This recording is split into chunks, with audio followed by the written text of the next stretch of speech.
So what are these things? Why do you need them or don't you need them? And which is better, right? So there's two different style of strut covers out on the market now for the rear. Now they make some for the front of the C8 as well, and I'll talk about that in a second. But why would you need these? So on the coupe models and even the convertibles, water can get inside the vent or the vents inside the top. And because of that, water will sit down on top of the strut tower here. Now the actual strut itself bolts in from the bottom, and so you only see the 3 bolts in the center. How GM has mitigated this on, I believe, the 22s and 23s and newer, is they put some little drain holes down here. I've been told that some of them don't have these little rain drain holes, and what happens is water just pulls up in there. I will say that even with those holes, you can see that it's a little dirty in here because dust, water, debris sits down in there. So essentially these covers, there's 2 different styles. There's a style that has 2 bolt holes here, and you remove these 2 bolts, and I know they look like weird clovers or something, but a standard 6.10 millimeter socket will remove those, and then this cover bolts to this. Now, with those bolts in place, this is a very OEM look. Some people like it. I ran these for a little bit, but for those of us that are trying to dress up our engine bay, there's other options like this faux carbon fiber look. This is actually ABS plastic made to look like carbon fiber. This is real carbon fiber here, so you can kind of see the differences in that. With that said, we're going to install these on the car today. Simply, you just place it over the top like so, and then it comes with 3 1/2-inch plastic nuts that bolt onto the top of your factory strut. So you do not remove the factory strut bolts,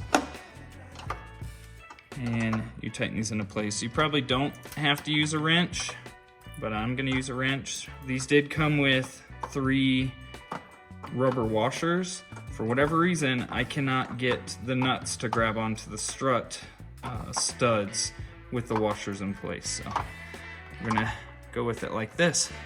Now, a general comparison between this strut cover here and the actual carbon fiber here, it's obviously darker.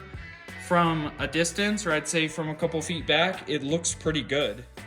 And let me show you the front now that we have protected this and we can keep some water out of it.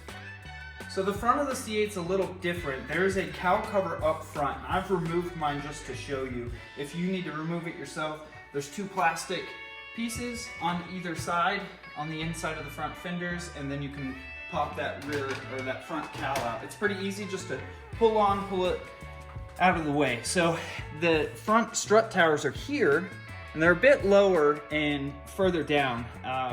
What I will say is water can still run down this cowl. In fact, it drains through here from the windshield through the actual cowl, and you know, it ends up down here. Now, GM's done a pretty good job of making it to where it can run out underneath the car, no problem. But what I will say is debris does collect in the top of the strut towers like so. So there's some leaves down in here. So there are covers out there on the market that you can put over the top of this. I don't have any to put on here, but I just wanted to point out, like, this is a better example than even the back, just because I don't pull this cowl very often and clean it out like I do the back. So you know, those covers are dirt cheap, and you know, they obviously protect your car. So it might be a part that's worthwhile for you. It's a nice cheap little mod that can be thrown on in a couple of minutes. So if you enjoy this kind of content, like the video, subscribe to the channel. I have a ton of C8 how-to guides, and I also build some JDM stuff on the side. So thanks for tuning in today.